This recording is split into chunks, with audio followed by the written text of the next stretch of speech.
Sveiki visi. Šiandien parodysiu tokį įdomų žmogaus eksperimentą.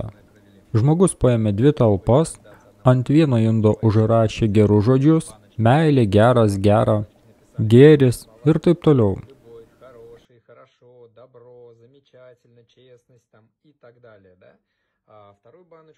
Ant antro indo užrašė negatyvius žodžius. Manau, visi žinote, kas yra negatyvų žodžiai. Taigi išvirė ryžius ir įdėjo į šiuos indus.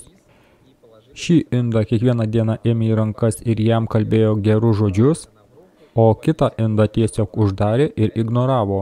Nieko jam nekalbėjo. Taigi dabar pamatysite rezultatą. Galėsite pamatyti, kaip aplinka veikia žodžiai. Žodžiai, mintys.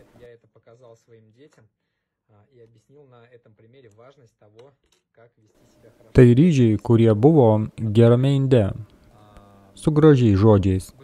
Geras indas, meilė. O šiame inde gėda, suka. Taip pat jį ignoravo. Štai ką mes darome, kai ignoruojame artimus, sakome blogus žodžius, žinoma ne tik artimiem, bet ir savo. Taip pat, kai tikime savimi ir netikime.